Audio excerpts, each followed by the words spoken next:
LeBron's scoring underappreciated? You just saw that graphic. No. The word underappreciated should never be associated with LeBron James. You know what, Chris? I'm doing this just for you, Chris Bosh. Just for you, because I can't take it. I can't take it. Chris, I'm getting up right now. Watch this, Chris. Walk over here, Chris. Here we go. Chris, follow me, Chris. Are you with me, Chris? I want to make sure, Chris, as his boy, Chris, his former teammate, a two-time champion with him. Am I leaving anything out, Chris? Because I asked this question to Max on top. I got tremendous basketball ambassador, fantastic father and husband, generous philanthropist, Hollywood power broker, gets out the vote, incredible actor, author, builder of schools, all around fantastic guy.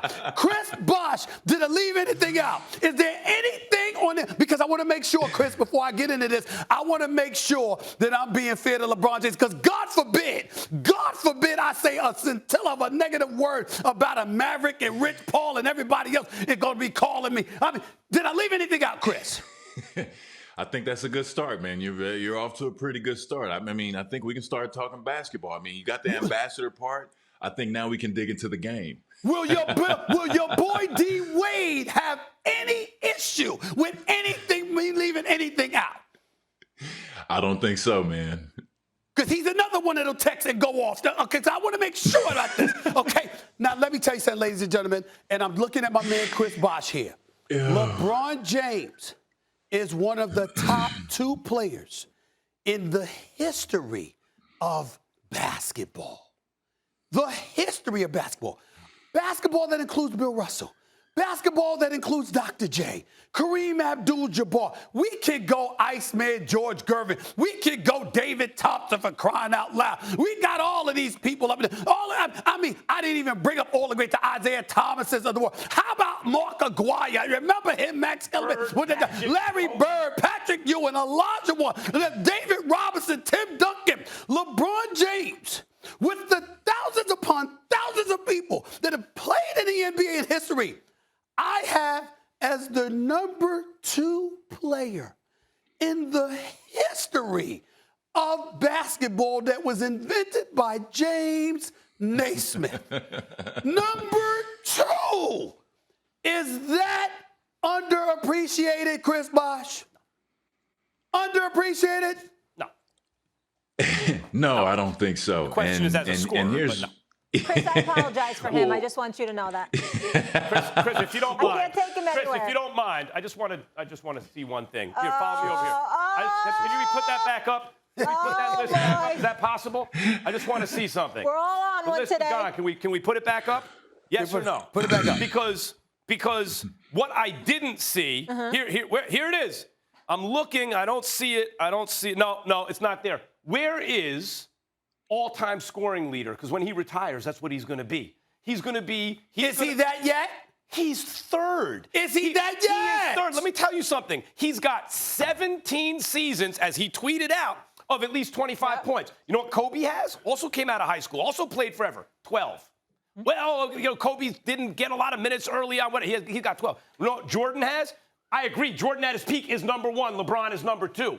But he has 12. Wilt, all those guys, he's 5 seasons of 25 points ahead of the next best guy as a scorer. And we all said before he turned pro, when he was still in high school, he was billed as Magic and Michael had a baby. And it's LeBron, and he is past Only person who said that was you. Well, they said he's a combination of Magic and Michael. I said had a baby. The numbers were all facts, though. But all I'll say is this. He is past first. What he does best is pass. But let's not pretend he's not a 6'8", 250-pound freight train who can jump out the gym and average close to 30 points a season. Go ahead, Chris. We'll talk to the guy who played with him, the Hall of Famer. Well, man, all right, that's a great start, guys. Is he underrated as a scorer? I mean, that's a tough question. I do think he makes parts of the game look tremendously easy. And, there has been attempts to try and guard him and say, oh, his weakness might be shooting, and we're going to go under the screen, because you're kind of stuck in a in a paradox when you play LeBron. Is he going to pass? Is he going to shoot? I mean, yeah, 25 points a game for 17 seasons in a row. I couldn't even maintain it for one season, and that was the hardest season I ever played, as a leading scorer. But just the fact, I mean, he's third all-time on the all-time score list. He's third, and he still has a lot more basketball to play. I think he's just so unselfish and such a team-first guy, and I think people should take heed to it, because if there's even some notion that he's underrated as a scorer, that's right where he wants to be, because he's going to light you up for 25 points a game in the regular season at age 37 years old. I mean, that's an incredible feat at 36, 37 years old. So, he has every move in the book. He's done everything you can possibly do. He can get in the lane. He can destroy you in a multitude of ways. But more importantly, he's a team-first guy. He wants his teammates getting the ball, getting in rhythm, making plays for themselves and for him as well. And when he's in that pocket, I think that's when he's at his best. Chris Bosh, let me say this to you. And I'm going to say this to you right now because I'd say it to LeBron to his face, because I love the guy personally. I really do. An incredible ambassador, incredible role model, incredible champion and a player and a leader. He deserves all the credit in the world for that. And I don't consider it an insult at all to call him number 2 overall. Maybe if he shot better than 73% from the free throw line, he'd be number 1. I mean, we have to pay attention to that, okay? We also have to, and again, you might call it nitpicking, but when we're talking about comparing you to the elite, he's right there with anybody, but getting over the hump is what you're dissecting. And so for me, Chris Bosh, one of the things that when we talk about his champion or lack thereof, he's a 4-time champion, right? I understand that some of those finals losses weren't on him. He never had a chance in hell against the Spurs, his first NBA finals. We know what kind of team he had, okay? And then when y'all went to 4 straight finals, you went 2-2.